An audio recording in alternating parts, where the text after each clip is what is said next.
Okay, good evening guys. Welcome to tonight's City Circle Friday night talks. Thank you guys for coming out and being somewhat on time. We're hoping that the room fills up as the evening progresses.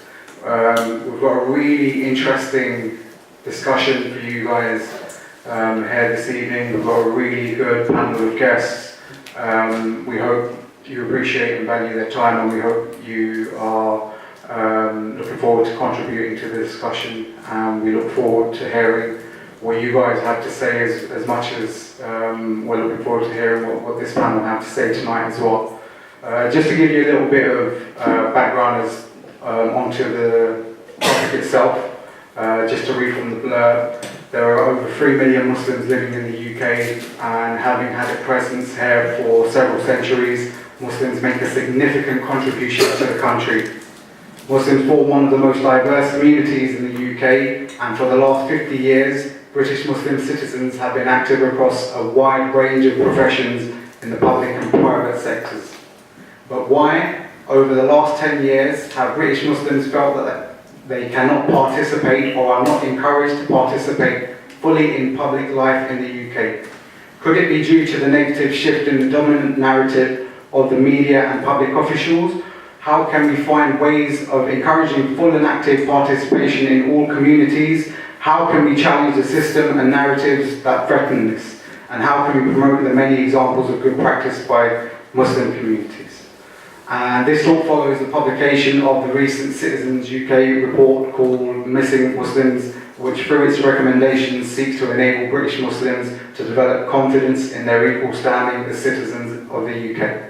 It also aims to provide the wider population with the confidence to see British Muslims as an integral part of the society. To introduce our first guest tonight, Esmat Jarraj, am I pronouncing that okay? Who is Project Manager and Secretariat at Citizens Commission on Islam, Participation and Public Life at Citizens UK. Esmat is an activist working in leadership roles both in the Muslim community and in broader community contexts. Her background is in public relations, and she has undertaken national research on barriers to Muslim participation, leading to the production of the Missing Muslims report. She is an active campaigner on a number of social justice issues, alongside utilising media to raise broader awareness of key issues and to effect change. She has also spoken at universities and other public seminars on issues pertaining to Islam and Muslims in Britain and abroad. She sits on the executive for the Patchwork Foundation, which seeks to engage young people from underprivileged communities with politics, and acts as a consultant on media, strategy and communications for a number of charities. Esmat also facilitates leadership development training for young people exploring issues such as power, privilege and understanding the self. Thank you. Esmat. Thank you very much for that quite lengthy introduction. That's me trying to participate in public life right there. So I've got a presentation, so please do bear with me, and if you can't see the slides, please do move closer, and I will be kind of walking us through it as well.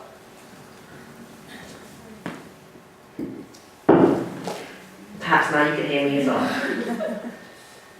Great. Can we go to the second slide? So I guess I'm here essentially to talk about the Missing Muslims report, which was launched by Citizens UK, which is a community organising initiative to try to investigate the challenges faced by Muslims in the UK, as our experience through conversations we were having with those Muslims in our networks were that some of them were retreating from public life, either fearful of being tarnished as extremists, simply for practicing their faith, or due to a number of institutions being pilloried for partnering with alleged extremists or suffering from Islamophobia, and therefore a great deal of their time was kind of spent firefighting, which left them with very little energy or time to get involved in broader civic activities.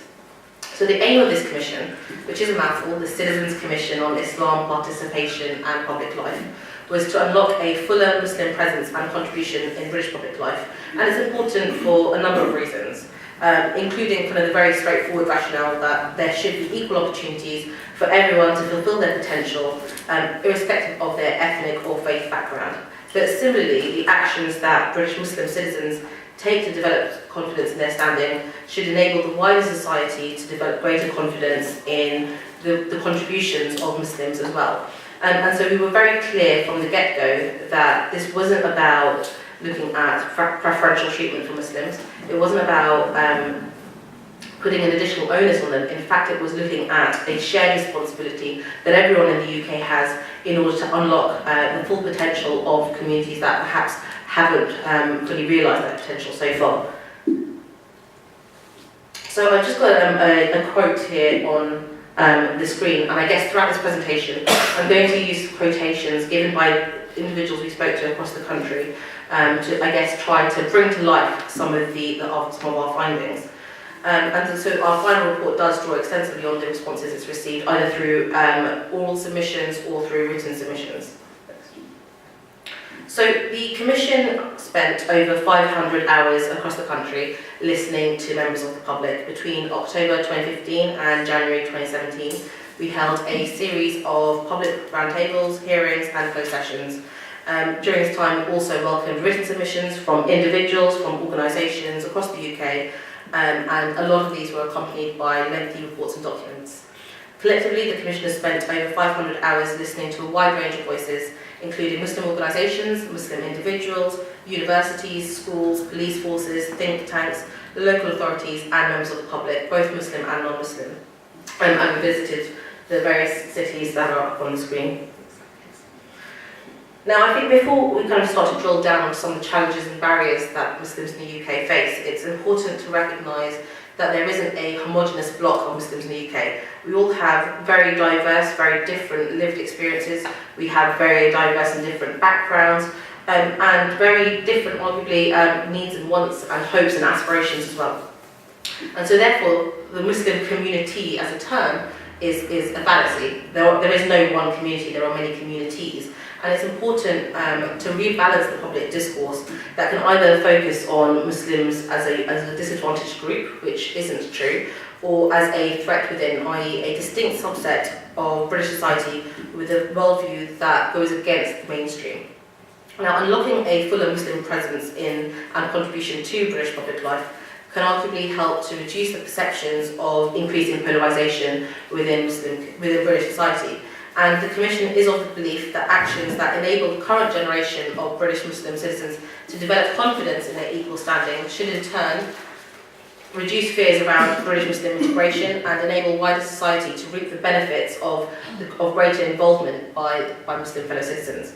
So in order to do this, the Commission focused on a number of key areas. Those are kind of listed up on the screen. We did an analysis of what the current British Muslim presence in public life today is. We looked at the issues around identity and belonging, integration, so again that's kind of cross-community dialogue and cohesion, employment and opportunity, Muslim leadership and Muslim institutions, political engagement, security, policing and hate. Now these themes came off the back of the conversations we were having around the country. We didn't go into this with a predetermined list of what we wanted to look at. The first few hearings were very much kind of an open forum for people to raise whatever they wanted to talk about, and it was clear that over time a pattern was developing and that there were a number of priorities that individuals kept bringing up again and again that needed to be explored in more detail. So before I delve into, I guess, the meat of this report, and as I said, I've got 10 minutes or so to do this, it's going to be a very brief overview. It's important, I guess, to understand a bit more about the composition of the Muslim communities in Britain. Now, in 2015, the Muslim Council of Britain produced a comprehensive resource developing a socio-economic and health profile of Muslim communities. I'm not going to go into too much detail. The resource is out there, plug for MCB. Please do have a look at it. But effectively, it showed that Muslims make up approximately 5% of the population. It makes up the largest faith minority group in the UK, with just under half of all Muslims being British born.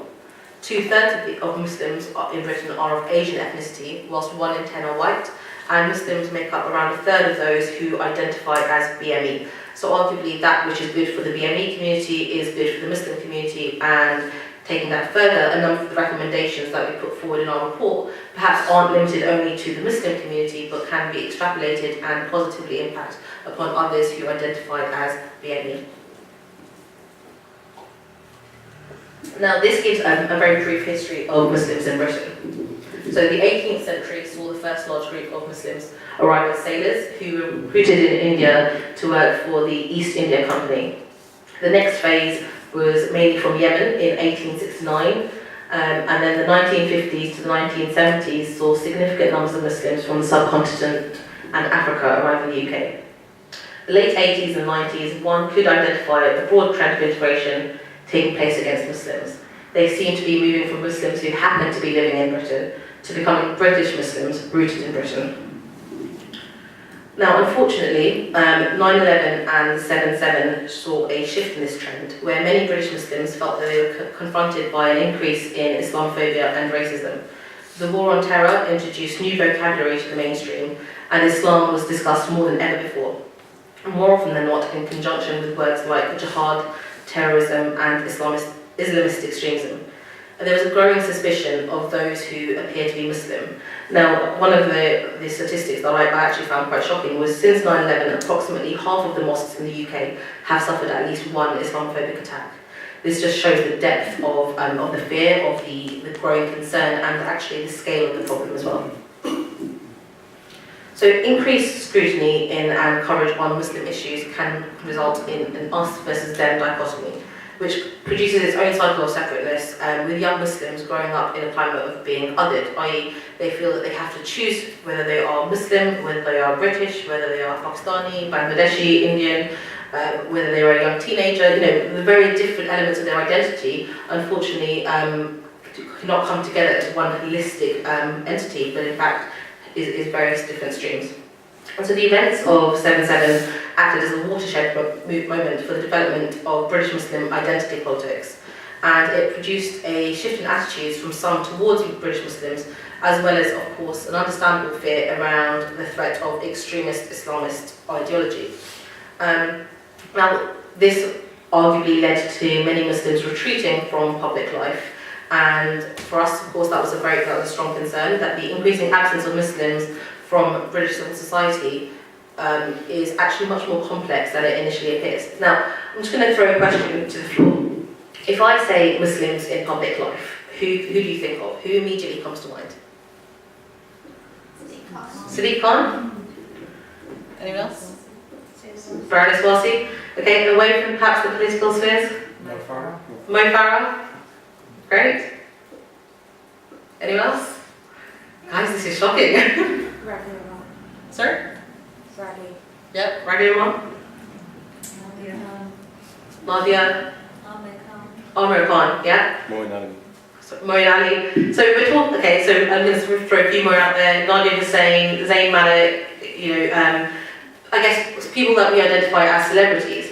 But what we're looking at here is not just those who go on to gain a level of notoriety, but actually the everyday citizens who participate in the fabric of civil society. So whether that's you becoming a school governor, whether that's you becoming a trustee of your local mosque, whether that's you being part and parcel of your neighbourhood watch team, just actually giving back to society, getting involved and trying to strengthen the communities around you. Now, unfortunately, this happens every day. Many people are doing it successfully, but through this research, we also found many people who felt that if they raised their head above the parapet, they would face undue scrutiny, they would be under siege, they'd face attacks, and therefore they perhaps weren't either emotionally resilient enough to deal with this, or it just wasn't another challenge that they wanted to take on. And the case of Sadiq Khan's mayoral campaign was constantly cited as an example of this, where Sadiq, who was arguably a very successful, very accomplished politician, was suddenly facing Islamophobic abuse. So this goes beyond kind of the black and white explanations of British Muslims not wanting to participate in the mainstream or of just discrimination. There was clearly something deeper here that needed to be uncovered. And so the intention of this commission was to try to provide a bit of a nuanced view of the trends behind these missing Muslims.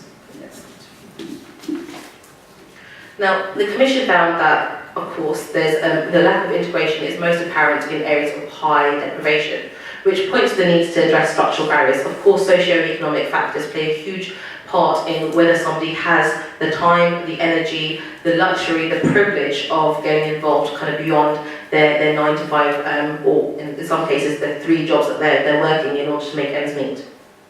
Now, contrary to popular representation that there's a lack of integration by Muslim communities, the Commission encountered a wealth of positive community work by British Muslims, as well as other groups, at local levels across ethnic and religious lines. There's a great deal of work that's going on, unnoticed, unrecognised.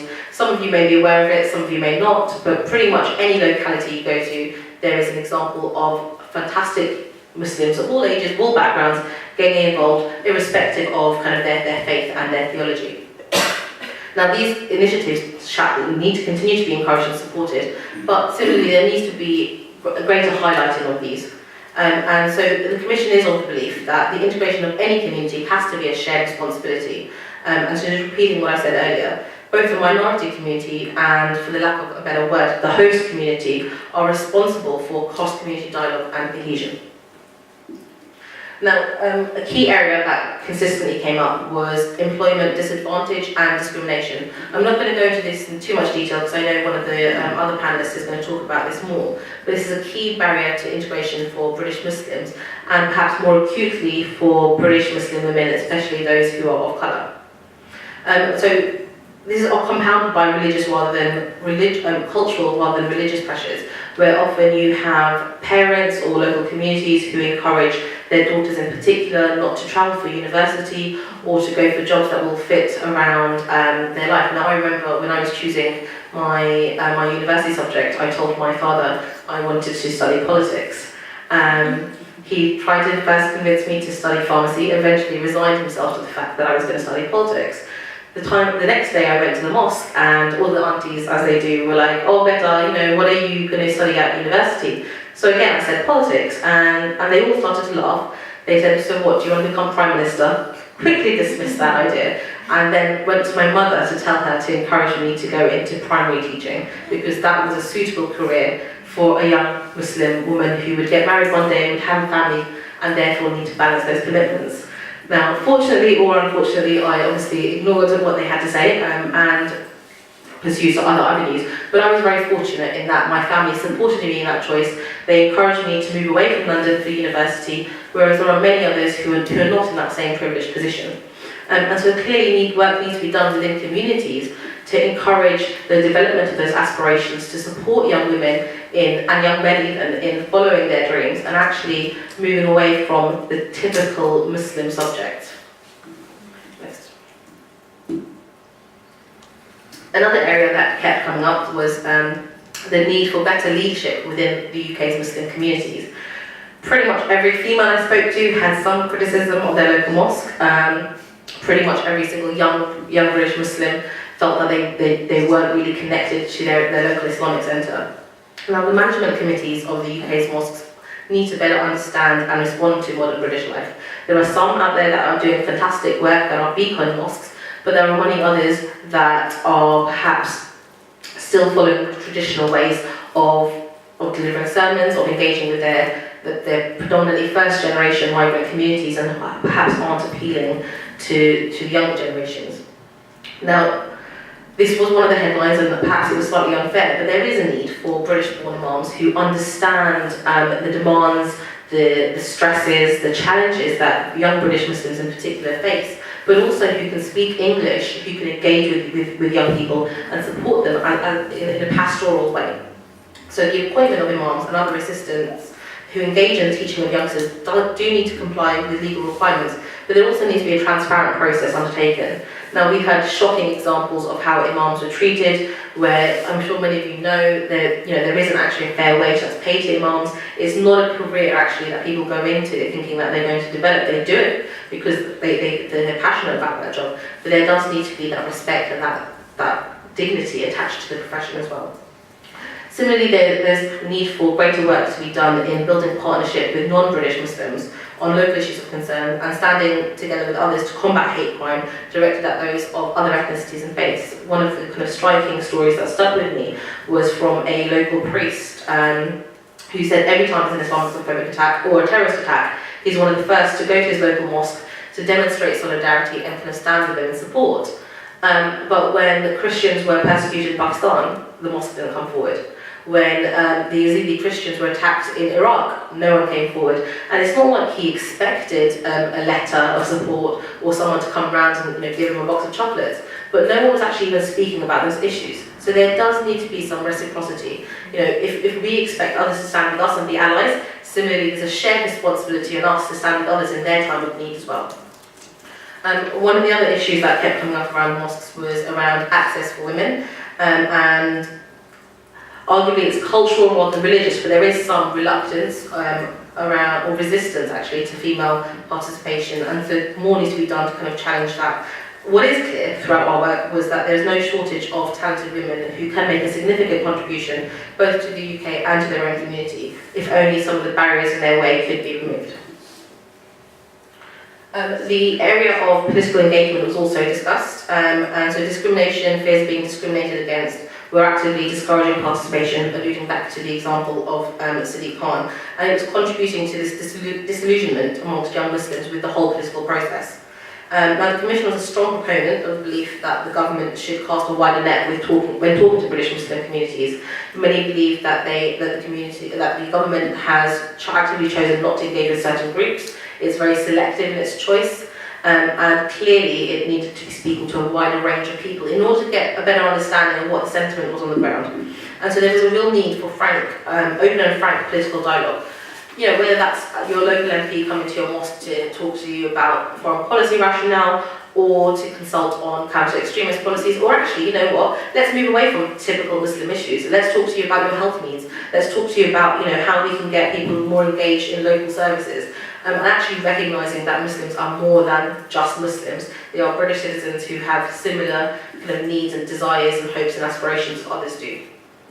Another area under political engagement that came up was that of biradri politics. Now, this is kinship politics, and it's much more acute in predominantly Pakistani communities, but arguably it also happens in Irish communities. You could say that Etonian politics is a form of kinship networks as well, so it's not only a Muslim issue. But here, again, we heard shocking stories of where individuals in Pakistan had arguably influenced the outcome of a vote in the UK. Where certain gatekeepers were determining who the local candidate should be and therefore not following that process of democracy. And it wasn't actually just the Muslims who were taking part in that. You had mainstream political parties who found that favourable. It actually worked for them as they were able to know beforehand who the candidate would be and what the outcome would be.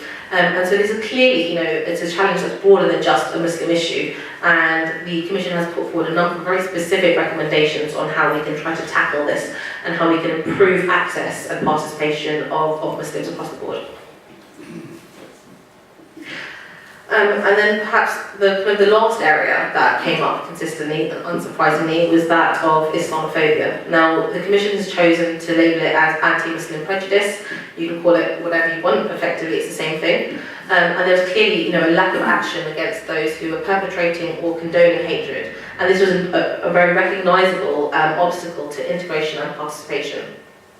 There's also a lot of concern around media reporting, how this may deter individuals, particularly youth, from playing a full part in British society, but also concerns around the government's prevent strategy. Now, I know that can be a bit of a hot potato, I'm not going to go into it in too much detail, but the impact of prevent strategy came up in pretty much every hearing across the country.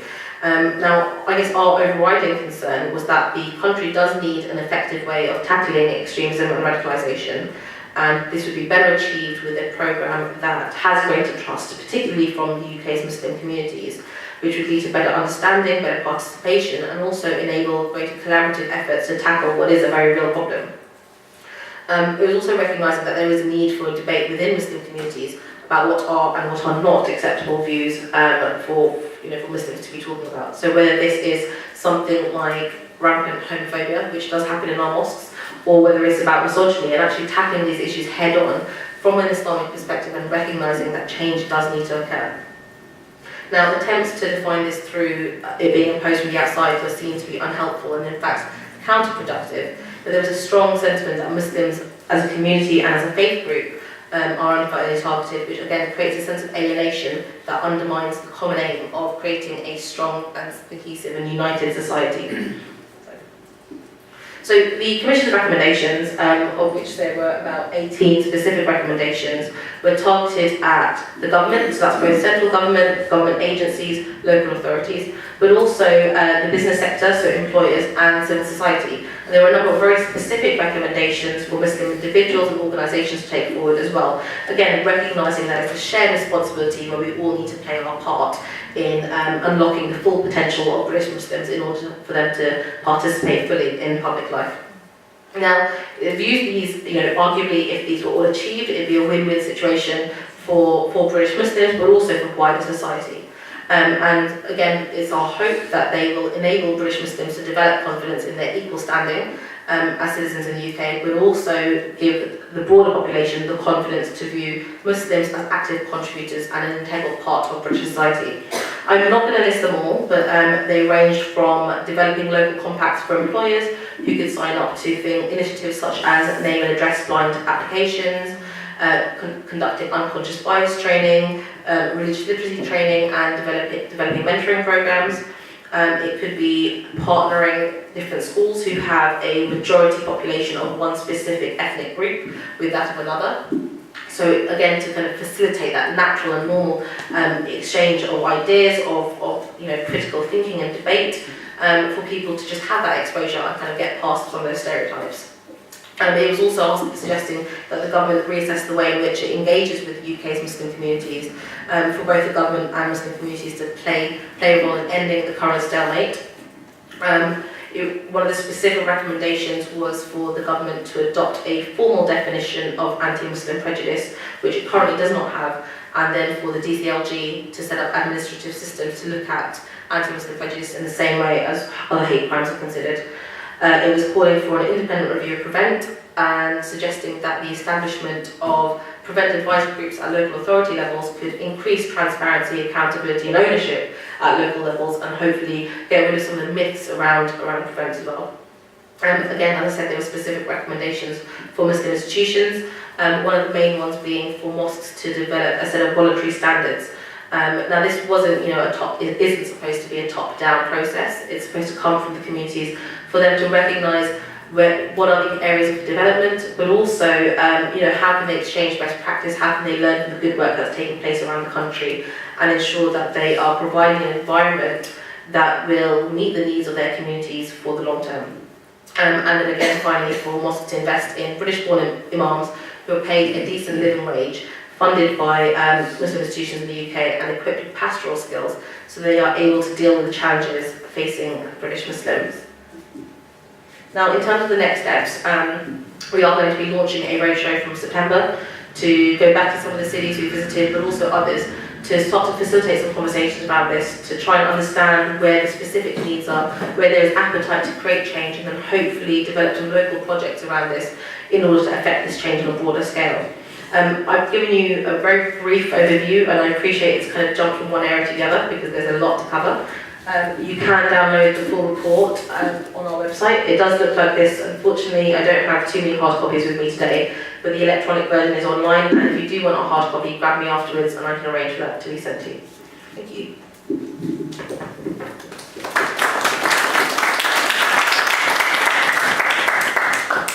Thank you, Esmond, and I'd also like to thank you for all your efforts and your good intentions in what is most certainly a timely report. Thank you. Moving on, we now have Miqdad Versi, who serves as the Assistant Secretary General for the Muslim Council of Britain. He leads on Islamophobia and counter-extremism.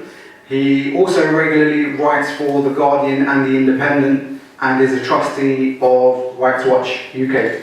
Thank you.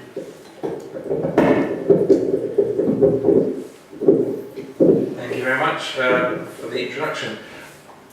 When it comes to this report in particular, the Missing Muslims report, I was part of the Muslim leadership group which was helping advise and put the views forward of different Muslim communities to the report at an advisory level. And what I'm going to do today is just go and deep dive into a couple of the issues that Isma talked about. She obviously gave a very broad overview and highlighted the key issues that were being faced. And what I'm going to try and do is focus on a couple of those issues, just to start giving greater depth to what has been discussed so far.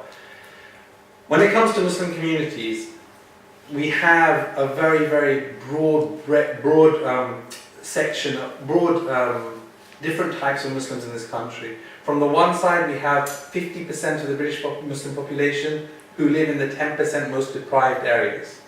That is a shocking statistic to find, that almost half of the British Muslim population live in the 10% most deprived areas.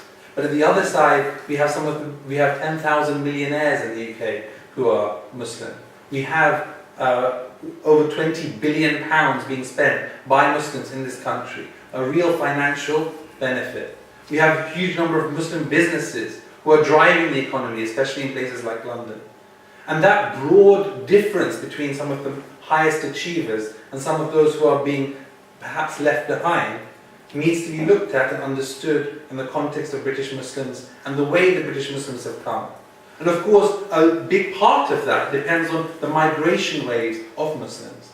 Certain groups of Muslims who come from entrepreneurial cultures across the world have performed differently to people who have come in the 50s and 60s and worked in the cotton mills in the north. There are differences in different areas, and there are differences in the way that Muslim communities work. But the real challenges can be identified by even looking at simple statistics. 14% of the population of prisons in the UK are Muslim. 14%. That's, we represent 5% of the British population. But almost 15% of the prison population is Muslim. So when we look at that and we see the rampant drug culture in certain areas, the rampant issues of sex crimes, the rampant issue of misogyny which embed in many areas within Muslim communities, I'm not saying they don't exist in other communities as well, I'm talking about Muslim communities here. There are serious challenges that we all have to face. And how we can try and get out of that, whether that is through Muslim community work, whether that is through challenges and support from government and the third sector, or whether there are businesses and other ways that this can happen, are things that will be talked about and have been talked about already. I'm going to focus a little bit here on the external perception of Muslims, and then we'll go into a couple of other areas. At the moment, 37% of the British population would support policies to reduce the number of Muslims in the UK. Now, some might argue that's one statistic, one poll, you can't take one poll out of context, you need to look at a series of polls, you have to be very careful. I agree. But there have been a number of polls which have had similar numbers, between 30 and 40%, saying there are too many Muslims in the UK.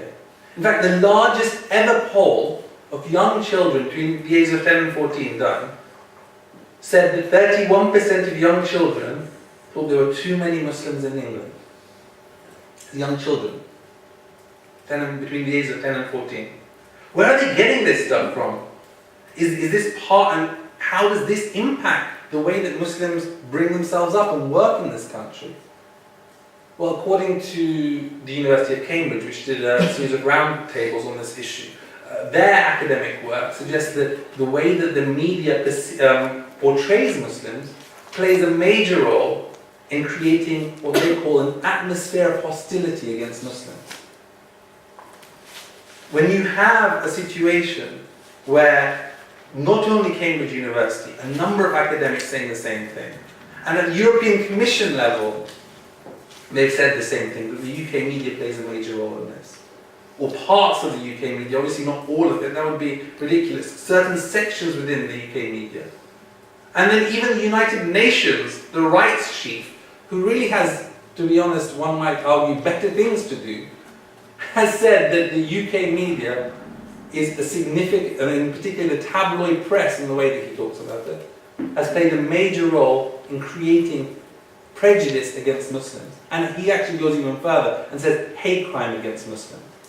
So when you have this perspective out there, you then note that British Muslim women are 71% more likely than white Christian women to be unemployed, even if they have the same skills, then you're in a very difficult situation. You can see from the outside there are real challenges that are being faced.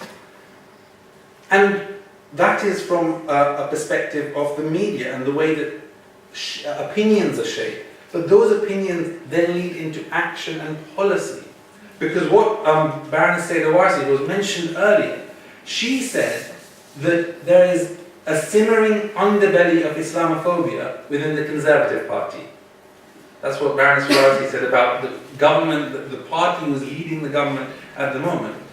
Now, these are real challenges. If they are leading into policy which doesn't help and leads to certain pronouncements by government that might cause issues within and leadership positions which then impact and simmer down into the whole of society, these are hugely problematic and need to be dealt with. And so one of the biggest challenges that one has to deal with is tackling the way that the media reports about Muslims, because that forms a major part of the way that Muslims are perceived, and therefore how sometimes the confidence that Muslims have in the broader society. And some of the ideas that we mentioned in this report, and in some of the research that I've seen, is that we have a very weak regulatory structure for our media. Lord Leveson, after some of the hacking scandals that happened in the past, recommended a series of different things that needed to be done in order to tackle the way that certain parts of the tabloid press have reported about Muslims. Many of those have not been implemented. One of the key things he wanted was an independent regulator to oversee the press. So what did the press do? It set up its own regulator, which it's called the Independent Press Standards Organization. Now, let me give you just a slight idea of independence here. On their board, on the board of this press regulator, which is overseeing this press, on the board is someone called Trevor Kavanagh, who just this week decided to write an article where he talked about the Muslim problem. Just remember, the Muslim problem, that terminology, he used capital letters there. It wasn't just any old, the Muslim problem. The last time that phrase was used in that way was the Jewish problem, which the Board of Deputies of British Jews highlighted as a serious concern, because that type of terminology was the framework and the area from which the Holocaust took place, according to the British Board of Deputies of British Jews. It's not me saying this, this is one of the leading organizations of the Jewish community. That person, who is a columnist for The Sun, who has written a series of articles about Muslims in a very negative way, who has attacked a complainant for complaining to IPSO. So in other words, what's the purpose of this press organization, a standards organization, regulator? To encourage people to report any complaints. He attacked a complainant for complaining, and he remains on the board of this independent press standards organization. When you have headlines talking about 1 in 5 Brit Muslims have sympathy with jihadis, which are known to be misleading and false, when you have a number of headlines, over 40 news articles in the last year and a bit alone, which have been headlines which have been entirely false and retracted because they were false about British Muslims, you have a serious problem that needs to be tackled. And having an independent press standards organization which actually does the job that it should be doing and deals with discrimination, which the current one doesn't, is a key part of that. But the other area that I wanted to talk about was the way that the government works with Muslim communities. Because it's not just about the way that Muslim communities are perceived, it's also about policy and policy development. And these policies can be on a range of issues. Some of the bigger ones are to do with Islamophobia, anti-Muslim hatred, to do with prevent and the counter-extremism policy, but also to do with real important issues such as health and social welfare. Research from the MCD suggests that as a whole, Muslim communities the health of Muslim communities is similar in terms of overall perception of health, but it's particularly worse for older people, older Muslims, and older Muslim women in particular, perceive their health to be considerably worse than the broader population. And there is a serious challenge within Muslim communities as to how to deal with the growth in the older generation, in particular because of many of the cultural practices that have taken place. And because of the fact that certain ideas, whether it's to do with mental health, whether it's to do with domestic violence, whether it's to do with sexual exploitation, are taboo and aren't dealt with in the way they should be. So health is a major area that needs to be looked at. Economy and the way that Muslims participate in the economic process. But two of the biggest areas that have come up a lot in this report, and that many Muslims talk about, is to do with the way that the government has looked at the anti-Muslim hatred and counter-extremism. And the way that we need to deal with this is stronger engagement. It's not just about the government being forced to do certain things. It's about how can we as Muslim communities work to demonstrate real policy alternatives, real ideas that can make a difference. Because we all hear the fact that the PREVENT strategy is highly problematic from Muslim communities. The fact that, for example, there is a statutory duty for all public authorities to prevent extremism is something that seems very reasonable in and of itself. But at the same time, when that duty is not a duty in places like Northern Ireland, one has to wonder, why would that be the case? Why is it the case that this PREVENT duty is applicable throughout England, Wales and Scotland, but not in Northern Ireland? And people get the idea that perhaps there is the idea that if this duty was in place in places like Northern Ireland, if a Catholic teacher or a Protestant teacher put a Catholic child and referred that child to the PREVENT programme and to Channel and through that process, that might lead to certain problems because of the sectarian challenges there. Well, if that's the case there, what about the situation when it comes to Muslim communities? And it's up to Muslim communities to raise these issues in a way that can work effectively, and so we can find a way to deal with the fact that we want to have a safer country, but one that also does not discriminate against Muslim communities. And the way that the government at this moment in time has what Sayyid Awarsi said, a simmering underbelly of Islamophobia, how do we deal with that? What can we do? Well, one of the biggest things that we have to do is strengthen our institutions, strengthen our organizations, recognize the fact that we as Muslim communities can't solve everything. The state has a significantly larger resource, and always will do, than local Muslim communities. But local Muslim communities have a responsibility to try and do what they can, and that involves stronger capacity building within Muslim institutions at a local level, at a national level, so that when there is that extra capacity, when there is that extra talent being used to help identify policy alternatives and help shape the narrative and the discourse on these issues, that's when change can happen. And I think I'd like to end there and talk about the fact that, and end with just one thing, which is that there is a positive story to be told here. There are big challenges to be talked about, but there is this positive story to be told. We talk about how the fact that Muslim communities are not integrated with the rest of society. Well, as a whole, Muslim communities have become less concentrated in the last 10 years than they were before. Muslim communities are having a much higher educational attainment than they were 10 years ago. Muslim communities are growing in many different ways in terms of the talent, in terms of reaching higher levels in society. In the fact that we have people like Sadiq Khan as Mayor of London, there are huge positives that we can talk about.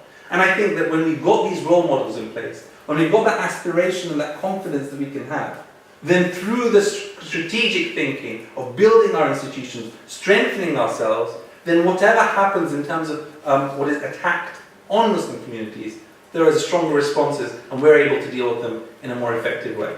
Thank you very much.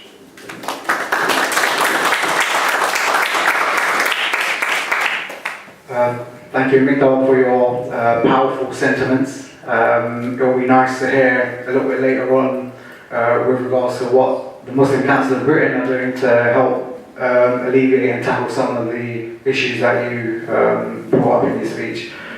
Moving on, we now have with us our final speaker for this evening, Amira Patel, who is the co-founder of what's known as the Muslim Women Connect She co-founded the MWC, which is an initiative bringing together Muslim women from a broad range of careers and different walks of life in order to network, connect with and nurture the next generation of Muslim women, leading to the mentoring program.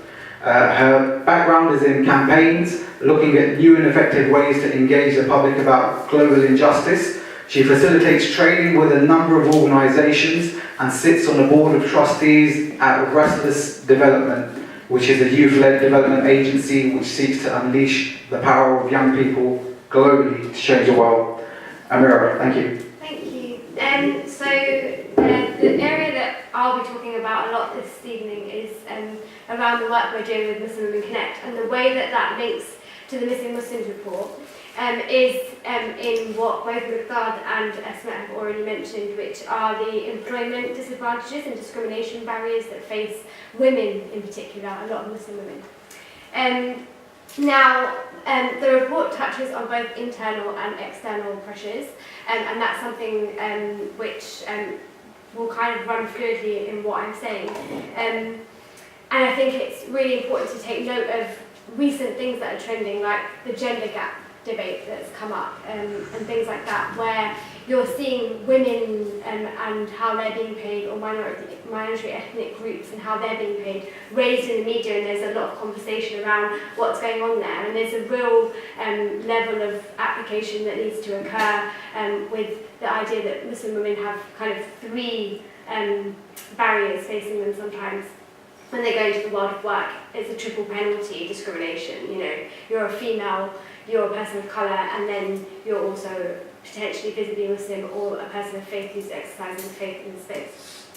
So Muslim Women Connect was founded this year out of a need to tackle workplace inequality. We aim to kind of bridge the gap and enable and support women to exceed all expectations. And we've been mentioned in the report as a case study of kind of best practice moving forward alongside some of the recommendations around accessible role models. So the way in which we seek to address challenges and the complexities Muslim women face when identifying and pursuing their career goals is by connecting them with people who are already doing it. You know, the conversation started last year, and we did a lot of research with young Muslim women in schools, and we were saying, you know, what's the challenges? Like, why do you feel like you can't go and work in a certain career path? What's the issue? And a lot of people came back with, where are the accessible role models? Where are the day-to-day people that we can see as, you know, thriving entrepreneurs or thriving doctors or thriving bankers? And there are fields, as mentioned previously, that Muslim presence is already quite dominant in, but there's also many that Muslim presence isn't. And so it's about kind of two things there: challenging those ideas and also showing people that there's the potential and that they can have that ambition and nurturing that potential from an early age. So we've already touched on these statistics a little bit already, but the fact that Muslim women are 71% more likely to be unemployed than their white counterparts, like that's a challenging statistic when you look at it. You know, people with many languages and you know, many qualifications still struggling to get into work, and the implications that has on young Muslim women when they do enter work, and kind of the soft skills development that's lacking there. So whether that needs to be pulled up in schools earlier on, or whether it leads to a lack of confidence when people do go into the workplace, those are like considerable implications that then affect Muslim presence in the workplace. So as I mentioned, 8% of the young people we interviewed felt that they could not find relatable role models in their careers and fields that interested them. So we do have the high-profile figures, but often those seem insurmountable, not reachable. You know, your middle managers, people that are doing great and have kind of built their own career path, you don't get to see their journey. You don't get to understand how that's happened. And what was also touched on in the report a little bit was that unconscious bias plays a role, but one of the biggest impacts of continuous rejections is a loss of self-confidence with many of the women that we're speaking to. So even if it might not be the case that people are being rejected on the grounds of their faith or their ethnicity or their name on an application, with considerable numbers of rejections, that then just leads to the idea that this is the reason why I'm not getting the job, and that leads to a drop in confidence, really affecting people's progression in their careers. And finally, we found a lack of access to advice, guidance, contact, and a network to support individuals going into certain professions. So the idea is these networks already exist informally for many other groups often, and you see it even in university culture where, or in larger organisations where people are helping one another get a foot up, but it felt like that was missing in the Muslim community. And so we were asking the question, why is that happening? Like, there's incredible Muslim women, many of which probably sat in this room too. It's like, how do we start those conversations? Those conversations don't come up at weddings when you're in a room, people are asking you about when you're going to get married, not about what your career is and what you strive to be. And so how can we create a space where that can be facilitated, that nurtures that? So we do that in two ways. We have a schools programme which provides young people in secondary schools with these accessible role models. So we take them into schools and they speak for 40 minutes, run an assembly or 20 minutes, and then there's a Q&A. And the whole idea about that is not only going out to faith schools, but broader than that. So you're shattering perceptions at the same time and having those interfaith, intercultural dialogues with larger audiences, as well as setting like an idea of what a Muslim academic can look like, what that rare Muslim lecturer looks like. How did that happen and how was her journey shaped? And the second part is CV and interview skills workshops, so connecting students to the world of work directly by helping them build their skills from year 10 and 11 onwards. So really, in being able to accept that sometimes you're going to have to work a little bit harder, but making that process a little bit easier. And the second leg is the mentoring program. So we run a mentoring program connecting young Muslim women with women who are already thriving in their careers. And they work on tailored support over 6 months, and they meet once a month face to face and work through plans and goal setting and really break down the challenges that people face.